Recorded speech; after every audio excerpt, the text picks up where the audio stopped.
I'm just going to introduce our panel, and then we'll get started telling you about this incredible program that we started at Best Friends.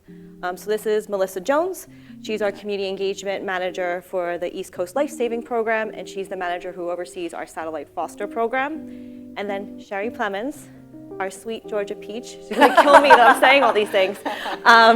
She is our coordinator and does all the on-the-ground work or remote on-the-ground work with our satellite foster programs. So this is the first time all three of us have ever presented at a national conference, and to say we're beyond nervous is an understatement, so please be kind to us. And I'm really proud of you guys for doing this with me. I drug them into this, and they're doing a great job. So just how many people, this is your first time at Best Friends Conference? Just, yeah, oh, this is wonderful. So welcome, newcomers. Thank you for day 2. We're excited to talk to you about this program, and I'll get started. Skip right through that. So if you've newcomers to Best Friends Conference or newcomers to Best Friends, we have a lot of names for our various programs. So a satellite foster program, you guys can all read the definition, but what it really is a foster program that can be done anywhere in support of another shelter. So we look for a shelter in a community that needs help that either has a baby foster program or a fledgling foster program, or has none, and has the capacity and the want to grow one fully. Because we all know foster programs are kind of that next level after we get all the fundamentals down in animal sheltering that really expands your capacity of care. And we really need that now with our current environment. So through a mutually agreed upon time frame, so we set a time frame, 6 months. MJ likes to say 6 months. Sometimes they've been a year, because we want to work directly with the shelter to give them the support they need. So we, Best Friends, will operate the foster program on behalf of the shelter. So it takes off all of the mind-numbing, how do we get this work done? Oh my God, we can't recruit fosters. Oh my God, our volunteers are difficult. Our community hates us.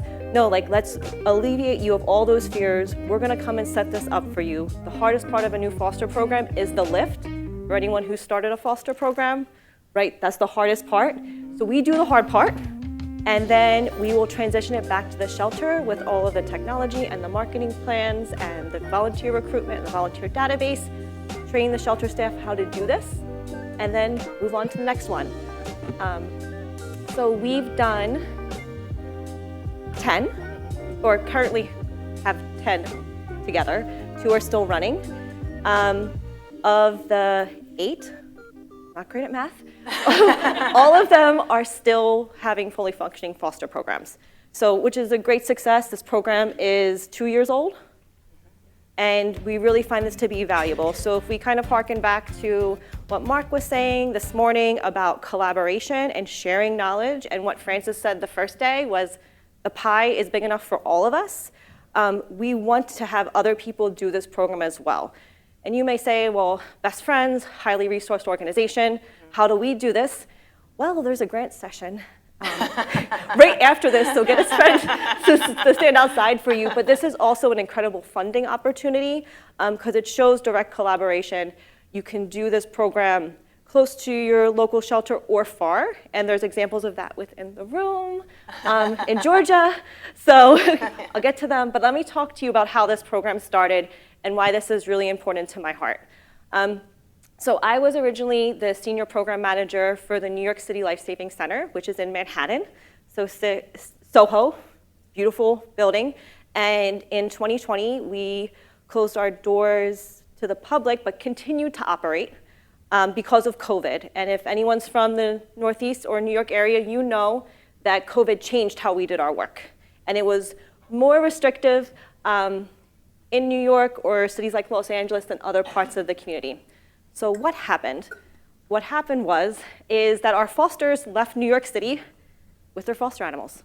And it wasn't just like, oh, hey, we're hopping to Jersey City or we're going to Connecticut. No, they went to Chicago, Georgia, South Carolina. And we also realized through COVID, we can do our work anywhere. Remote work is a great thing, right? How can we support these foster parents with their animals in the community that we're in and adopt them out in those communities? So we did adoptions from the New York program in Chicago, in Georgia, and we just worked with the foster where they were. So when we started doing all those great strategic planning conversations, like how are we going to do our work the following year, this brain bubble came up, like if we can support our fosters in our current New York foster program wherever they live, couldn't we use this to help other shelters build out their own foster programs? And what I'm really fortunate with Best Friends is they allowed us to do this. So they said, hey, you get one staff member and me, and we're going to give you 2 organizations to work with. And so we started running these foster programs remotely. We recruited the fosters, and we learned a lot along the way. I was really fortunate that they also gave us Sherry and then a manager, and the program has taken off. But what we have seen and what any shelter worker really knows is you want to implement new programs. You want to have the space and time to think about these things, but you may not have that with the immediate need in front of you. So this is what I really think makes this program special at Best Friends. And what we really want to encourage is other shelters and organizations who may be more highly resourced or may be able to get grants to do this, to do it in their own community or to find a partner shelter who really needs the help, who wants to set up a foster program and do this great work and share our learnings, because the more we share, the better things will be. So our first programs were in Polk County, Florida, with the Sheriff's Office down there and Antietam Humane Society in Waynesboro, Pennsylvania. And just because this will make me happy, we do have a couple people who've participated. So Fix West Texas is here. Grant Parish. Yes. And if I've missed anyone from our other programs, please raise your hand, because they're really great and substantial programs. Teddy, Humane Society. Woo! Georgia. So let's talk about why we think satellite foster programs work. Or we know they work, right? Maybe I shouldn't say that because we're recording. So we know, one fact, the hardest part of a foster program is recruiting and training foster homes, right? How many sessions do you go to at conferences? This is how you can get more fosters. Here's how you can plug in and convert adopters to fosters. Everyone has this problem. By doing the heavy lift and recruiting and training fosters and giving them a really great experience while they foster, we help create that capacity for the shelter at that time. So we have started a lot of these programs in the summer, which is when they need to be started, right? You don't want to have all these kittens in your shelter. You got puppies coming in left and right. Transport is sometimes an option, sometimes it's not, but let's open up these communities. So the organization, so it would be Best Friends, or you, picture yourself in this for a second. You then help your shelter staff that you're working with. You train them, you provide them, you mentor them, they answer questions. How do I deal with this situation that has never happened before? It probably has happened to someone. So let's talk through these issues. And we ensure a smooth transition of the program. So we have a timeline, and we will share any and all of this information for you, like no blackout, whatever you want, we'll send you. So we transition it back piecemeal. So, hey, first we're going to give you the social media account. Okay, here's the volunteer list. Does the database or systems we're using work for you? Can you afford them? If you can't, let's look at something else that would work better so you can continue this program.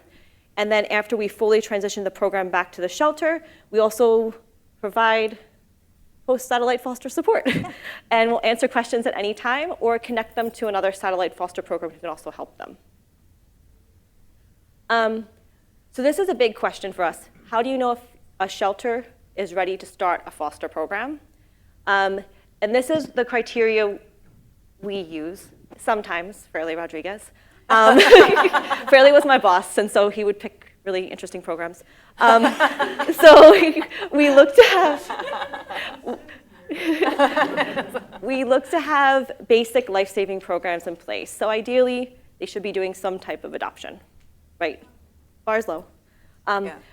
They should be doing intakes on intake. It is helpful if there is a return to field, return to home program. It's also helpful if there's a community CAP program, but we've seen some pretty cool synergy between implementing a community CAP program and having a satellite foster program. That has helped a lot. And the biggest and most important thing is the shelter staff is ready to accept the community's help. Right? And this can be talked about, right? We talk a lot with shelters, like you are part of your community. right? We're all from the same area. We want to build together. Your foster parents are the solution to your problems.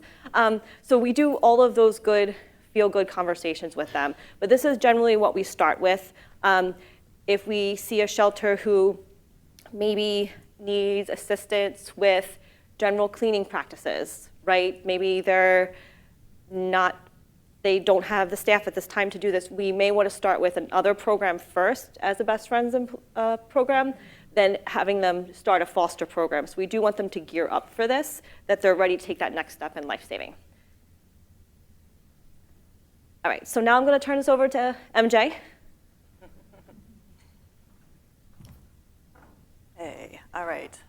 So you can see who I am, but most importantly, you should see the little kitten in the picture. She was my very first foster kitten, and that was circa 2014, and I'm happy to say she's still healthy in home, because it's my home.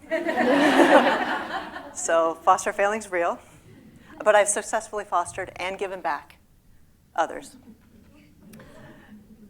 So Fitz went over our program and how we operate. And these are more recommendations if you are a rescue that wants to work with a shelter, or you're a shelter that wants to see if you can find a rescue that can help out. Budget is always a big thing. What do we spend the most money on? And I think probably everyone would agree it's medical. So if you're working with a shelter that's got a clinic within it, that's fantastic. Getting vaccines and on intake, doing microchips, spay and neuters, preventatives if you're in most of the country are very essential. And then if they've spent any time in shelters, animals get sick. So that always costs some money, and then ER visits. So you hope that doesn't happen. You hope all those other things can prevent those emergency room visits, but especially if you're working with neonate kittens, it's inevitable. And then supplies. So I know we set them up for everything, every supply that they could need, but you might not always have the budget for that. We definitely want to give them the basic essential supplies. Treat them like they are the shelter's animals, because they still are. Even though they're out of the shelter, they're in a home, they are still under the shelter's umbrella. So set them up with all the supplies they'll need, the basics, the litter, the kibble, the scoops, leashes and collars if they're dogs. And additional supplies, obviously I didn't list everything possible, but pee pads could probably go under basic too if you're with puppies, right?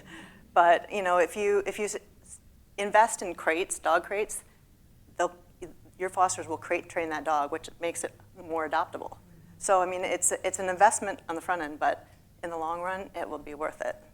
Cat towers. Not everyone's got a spare room in their house to have cats. So give them a cat tower. That makes a spare space.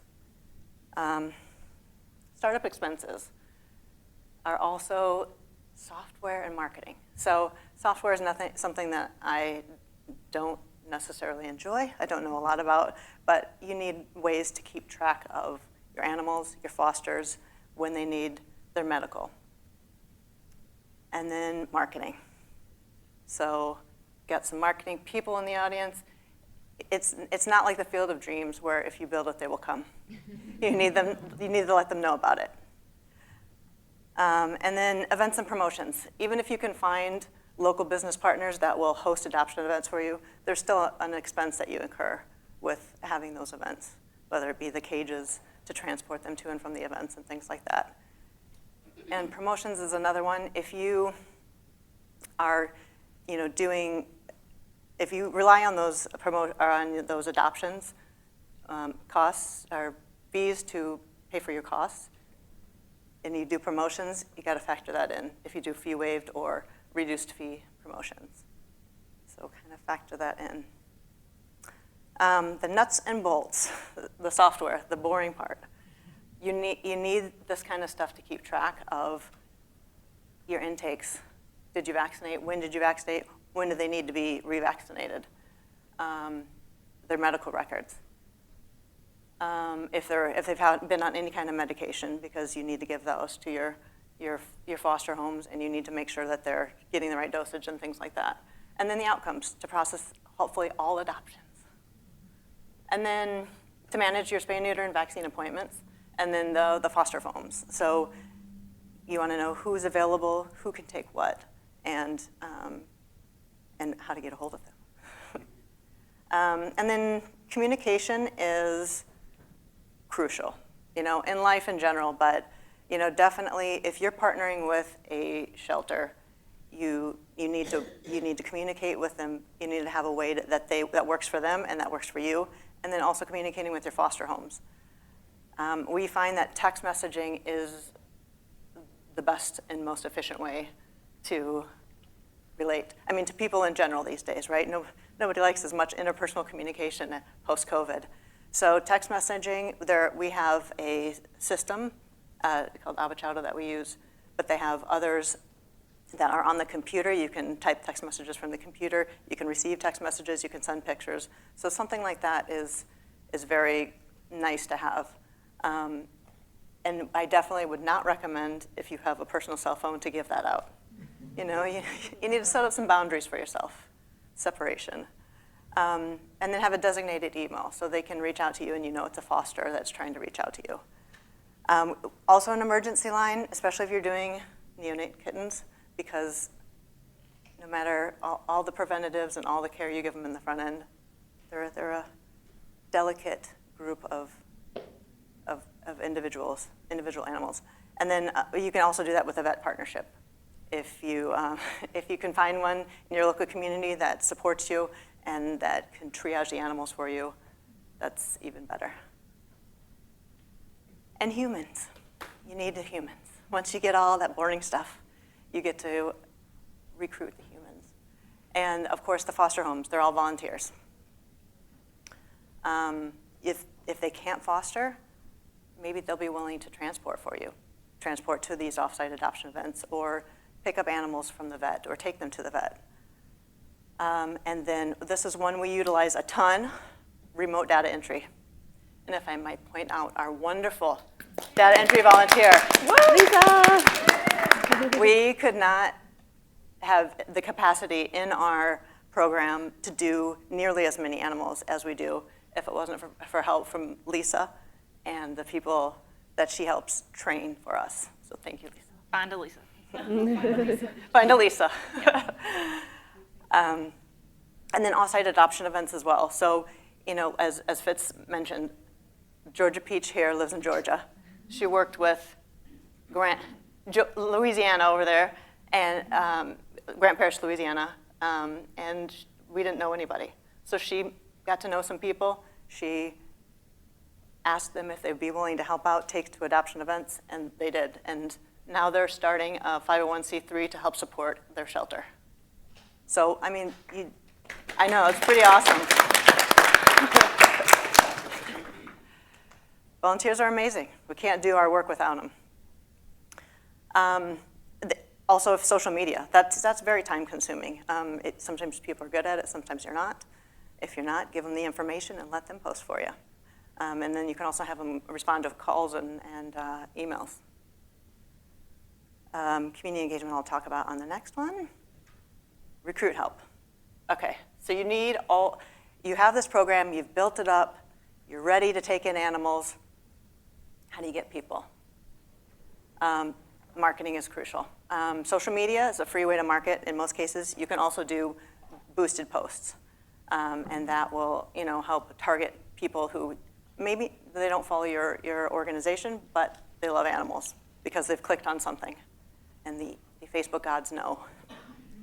And then email your collateral. I skipped. So have postcards and have them available when you do your outreach events.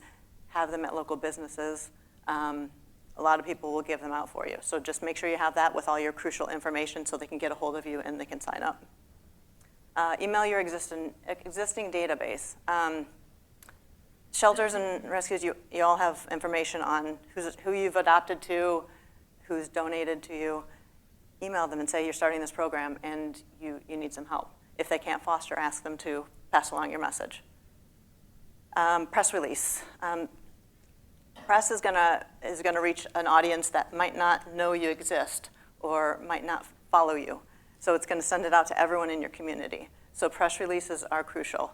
And as Fitz was mentioning, with the information that we can send you, we have templates for press releases if you've never done one before. And so send it out when you start the program so they know about it. Then also send it out again if, like most people, you're over capacity and you need help. Just ask, you know. Outreach events, farmers markets. Get the word out there and go to events because you can speak to people individually. You can have the conversation. You can answer any questions that they have face-to-face. So that's a great way to truly engage individuals one-on-one. And also local businesses. There, without a doubt, are there local businesses that love animals and will help. They just need to be asked. And they might even be able to financially support you. They might give you donations. They might host adoption events for you. They're a good resource to use. All right, and to talk more about community engagement, I will hand it over to Sherry. All right. So since MJ introduced her foster animal, that is one of the dogs that I fostered. His name was Shaw. I did not keep him, but kept it going, so I do have a revolving door permanently at my house. So we will talk about community engagement. And I'm not going to read from these slides because I'll do better if I just talk. So community engagement is going to make or break your program. So when you go to start these, some of the ones that we have went to, like really all of them, when we start, we don't know a whole lot about them. So we don't know what the public already thinks about the shelter. We don't know if they already have volunteers or not. You know, it's kind of a shot in the dark when we first start. But actually going out into the community, well, I say going out to the community, remotely just reaching out to people, start posting on Facebook, you know, announce that you've got this new program and make it exciting. You know, get people interested in it, start making, you know, friends, going to adoption events. Grant Parrish, I know he's killing me right now because he doesn't want me to talk about him, but it's just a perfect example to talk about because this, you know, they just had kennels. Like that was it. There were no volunteers. There was no volunteer program. There was no adoption program. People were like, oh, they're just dog catchers. Like they don't care. Stray dogs are everywhere. They just, that's it. Started talking to people, figuring out like, well, we have like farmers markets and there's a gym that people go to and like, you know, just the sheriff is like, everyone loves him. So like we kind of utilized what we had in that area and it just kind of like took off.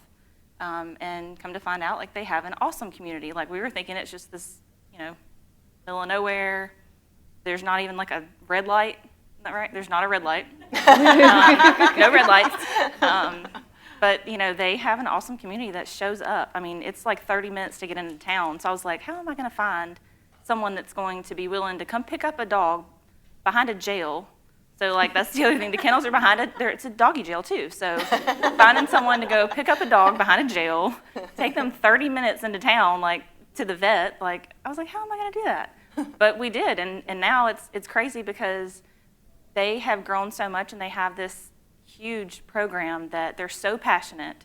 Like, if I could replicate those people, like, that's amazing. But so definitely, and just, you know, being open to suggestions and ideas. We had a hot dogs with jail dogs event, and like our marketing people were probably like that. We don't have anything to do with that, but they can do it. So it was really neat, and it brought people out, and it got people's attention, and it was really neat to see them flourish.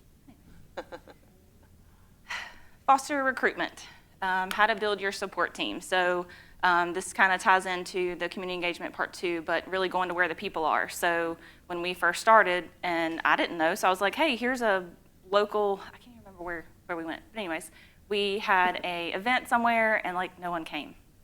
Well, it's because that was just the place that I thought this works other places, but you just kind of have to be creative and find out where, you know, go to where the people are, talk to them, and like find your cheerleaders. So like I made friends, and We are starting one right now in Victoria County, Texas, so shameless plug. If anyone is here from Texas and Victoria, please let me know if you'd like to sign up to foster. So we're trying to get them running. I'm currently making friends in that area right now. I'm just talking to people and saying, hey, like I saw you shared this post about this dog. It's kind of creepy probably, but it works. So, just reaching out to people, making friends, learning a little about the community. Like right now, like certain areas are like the same as we started out with Grant Parish. They don't like the pound. They don't like, the dog catchers and everything. So finding out the issues like that and trying to make a better impression with the shelter, make them look good. But with the recruitment part of it, communication is going to be the biggest thing. So, I work from my kitchen in Georgia. Like I keep telling if y'all couldn't tell how I talk. So in Georgia, since I'm not there physically every day, I can't go check on someone or I can't go, drop off food for them, but it's a constant communication. You have to set expectations with them. So when they leave with an animal, you don't want them leaving not knowing what's going on. Like, well, what do I do with it now? Like, how long do I have this animal? Where do I go if it gets sick? So making sure that you have that support there with them 24/7.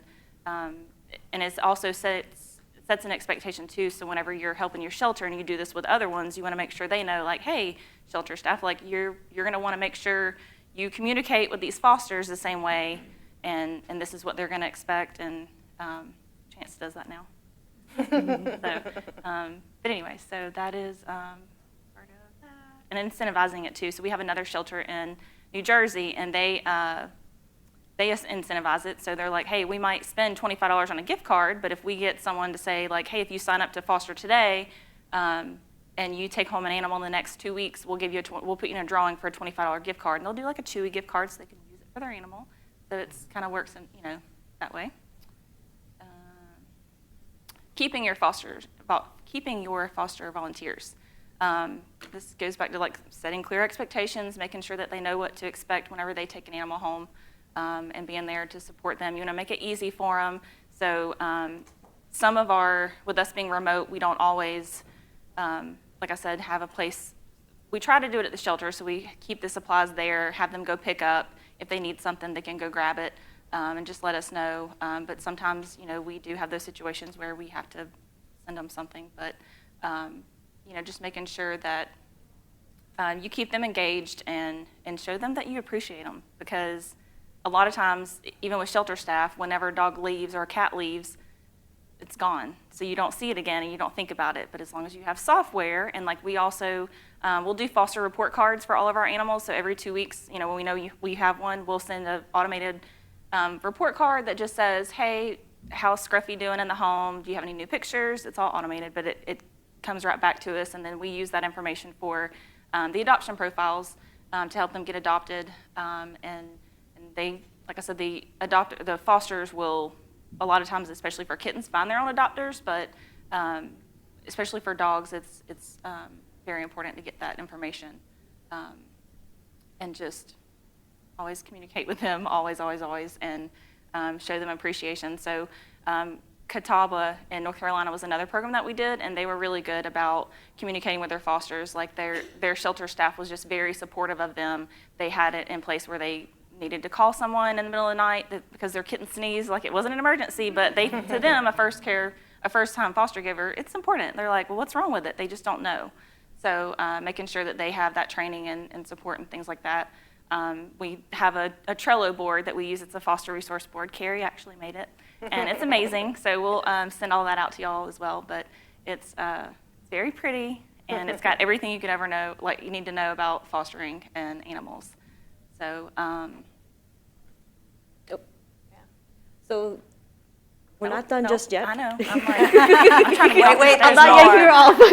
So the one thing we wanted to talk about that when we were rehearsing, we realized we want to talk about what do transitions look like, and what does this all mean? Because I'm sure everyone knows how to run a foster program. I'm assuming so if you came here. But it's really about how do you teach someone else to run a foster program, and what behaviors do you want to model? So we really think about this. The keys for us are really communication and modeling good customer service, because when something is new and scary, people become resistant, And even fosters or the shelter or rescue organization themselves could become resistant to the foster. So we really want to create it where, especially the staff that's from Best Friends, is modeling, one of our guiding values is be kind, right? Which is, I mean, it's really nice, right? So we try to be kind in all of our interactions and also teach others that kindness is going to get you farther, especially with volunteers and fosters, right? So let's talk a little bit, sorry, welcome to the panel. Let's talk about a little bit about this transition, because it's like, great, like we helped the shelter start a foster program. How do you turn it back over to them? Yeah, so we usually run the program for about 6 months. Beth can testify to this. The 6-month period of time, when we get to about 2 months to 6 weeks out, we start to do a transition. So we always title the program Best Friends plus whatever the shelter's called. So there's those two familiar names out into the public. So they know Best Friends is here, but then it's also the shelters program or rescues program. And so about 6 months in, we start to transition it back. You know, we stop intaking animals into our program, and we just maintain the animals we have. We start teaching the shelter or rescue, like, here's what we're doing, here's how we're doing it, and try to maintain status quo in that regard, so it's kind of as seamless as possible. And what type of communication do you do to the volunteers and fosters about the transition? So we'll send out an email to everyone, just letting them know, like, hey, going forward, like you were calling me and emailing this email address, but now, you know, here's who's taken over at the shelter full-time to do this. And a lot of times with the transition, it's helpful to have them kind of doing it hand in hand. So like you start copying them on the emails to let them know, like, this is what it looks like when you communicate with somebody. And it helps, you know, sometimes like we've got shelter staff that will be like, well, they brought back this dog like 5 times and now they want another one. And like, yes, but like we want to be kind. And if they don't continue to foster for you, like you at least want them to have a good experience so that like they come back or they tell someone else about you. Or about, you know, the program, and they may not foster or adopt anymore, but because they were like, that's not for me, but they may be Lisa, and they may want to help you with, you know, volunteer work. But yeah, we just start making that seamless as far as, you know, letting them know what to expect going forward with this, and then the social media too, finding someone else that can help, you know, post and. Yeah, whether it's the shelter or a volunteer. And we'll also look at helping them develop their own SOPs or set up databases that work for them. So at Best Friends, we use Shelter Love and Airtable and Avocado and Trello. Lots of software. Lots of softwares, right? But they might not be able to afford all those softwares. So what is the low-hanging fruit that we can set up and then have that shelter staff begin to work with so that they can run their programs on their own? Anything else you guys want to add? Things? I mean, it's like this program, like even with the playbook that we have, like we're always kind of just going with it, like making adjustments. Very fluid. Yes. Yeah. Fluid. But it keeps it fun. I think Sherry's right. We try to keep everything pretty fluid. So we rewrote this playbook like 3 times, but really we just want to help people foster, right? We want shelters to foster. We believe in foster programming, and it's really been a fun ride for, well, I'm no longer working with them directly, but it's so fun that she left. MJ. We'll talk afterwards. But so I would joke with MJ, I always wanted her job because it's just such an impactful program. When you see nothing, there's no foster program, and then you see a foster program. It's just beautiful. Yeah. So and it really expands the shelter's capacity. Like Beth is Fixed West Texas. They pull directly from Midland Animal Services, and I mean you freed up how many spaces in there. 0 kill for cats. Wow, 2021. that's amazing. Awesome. Good Yeah, job. that's Just a awesome. round of applause. So to end it on this note, so we love our satellite foster programs. We don't care if you call them that. They can be called anything. Just help other people do great fostering work. We know foster works. It's a proven life-saving tactic, and we all want to get to 2025. So we ask that you join us, apply for grants next session. And if you have any questions, we'll be here, and we can take some questions from the audience now as well, if anyone has any. Yeah. Yeah. So I have a real quick question, hopefully. Sure, Rachel. In a number of places where I volunteered and or fostered, there is a little bit of a hiccup at times with making sure that foster animals are promoted by that organization and or setting clear expectations to fosters as to what the support from the organization looks like. Do you have any best practices that have been very successful in making sure fosters feel supported and engaged with their animals getting, adoption event spots or things like that? Yeah, that's a great question. When we put them into our system, we intake them and they go on our pet finder. So everybody in that local area can search just like they would any other foster animal. So we start out with that. And I'll let you take it. Yeah, and we make sure, like, when we do these regular adoption events, like if someone says, especially in Great Parish, they're like so far away, they're like, well, I can't make it. That's a 45-minute drive for you. Like, we find someone to get that animal to an adoption event, and just providing enough opportunities for that animal to get seen. They've even had like a parade, like a pecan festival. I know I said pecan funny. But, just different ways to get them out in the public and get them seen and marketed. And even like we talked earlier with Victoria County about like virtual fosters. So like if you can't make it to an adoption event, or if you can't foster, like they can do it virtually. Go take some pictures of these dogs, like make that your dog and market the heck out of it. I would also say Carrie's working on a program in New Jersey that she set them up to do foster rallies at their facility. So they do foster rallies bi-weekly now. Plain foster rallies. Foster rally. I mean, Kitten Paloozas. Her session earlier today was foster rallies, so I still have that in my brain. Those are good to do too, by the way. But Kitten Palooza. So bi-weekly, the fosters bring their kittens in for Kitten Paloozas. And then we also have in that Trello board that Sherry mentioned, we have a marketing toolkit. So how to market your foster pet. So we encourage fosters to market their own fosters and reach out to and connect them with potential adopters so we can get them into homes.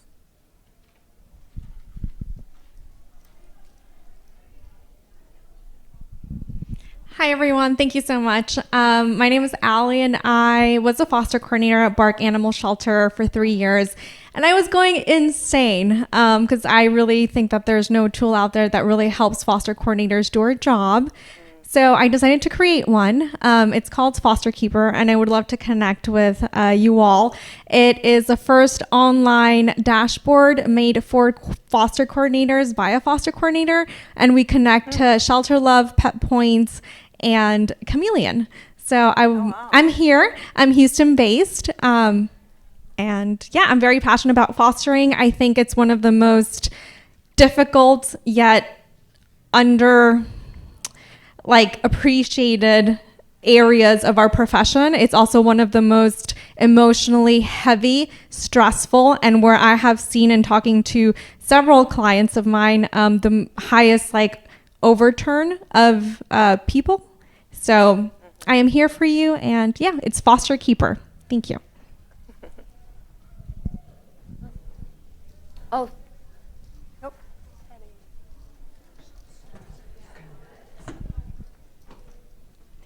Oh, yes, thank you. I have a question for you.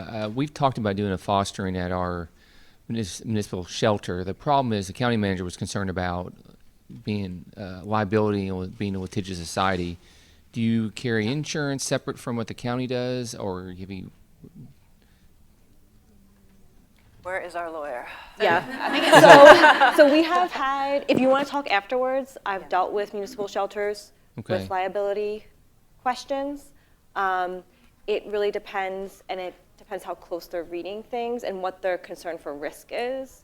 So is their risk always it's dog bites, right?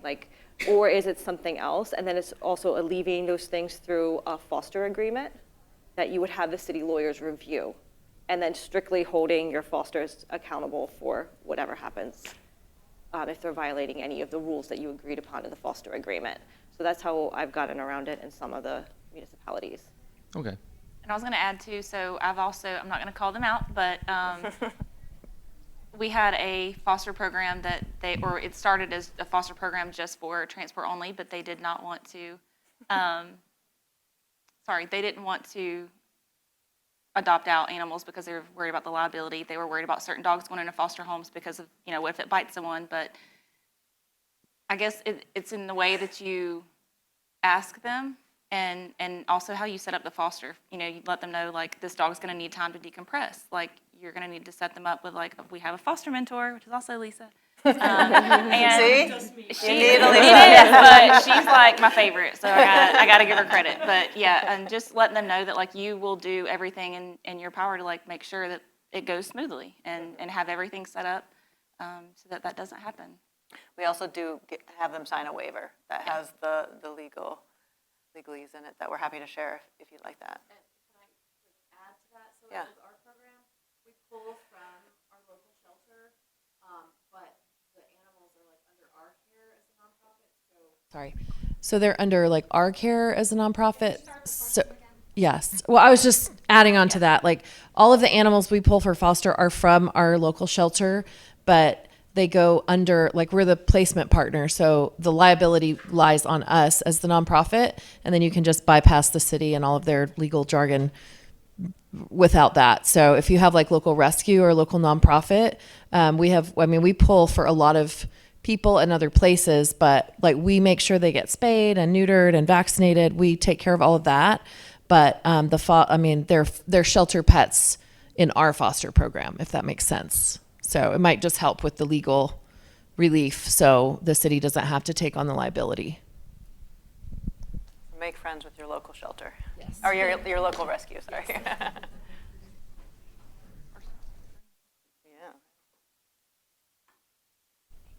I don't have a question, but I do want to just say that as somebody who's been through this program with Sherry, fostering was my biggest concern. I'm in Augusta, Georgia, so within a 45-mile radius, we have 32 rescues that operate.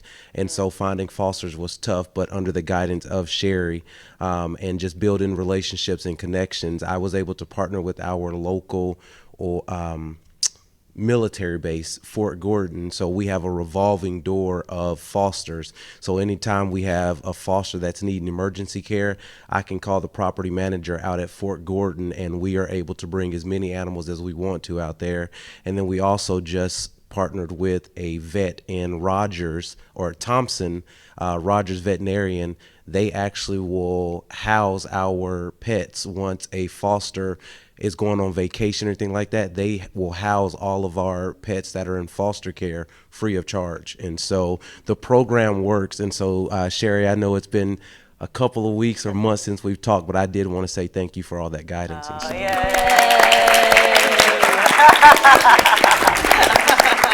The attention I didn't want. I know. Stop.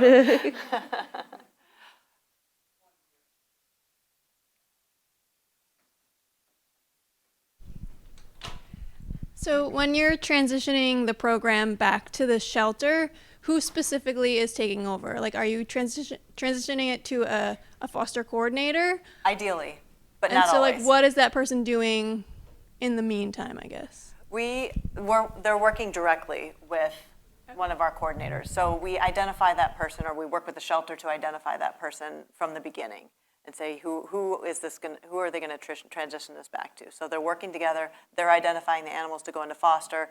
They're talking to Sherry or Carrie about who can go in, and then they'll train them on how to take it over. Sorry, so we have to end. We can talk more out in the hallway if y'all want, but we gotta skedaddle out the room for the Been Petco kicked out. grant. There's money to be had. Thank you, everybody.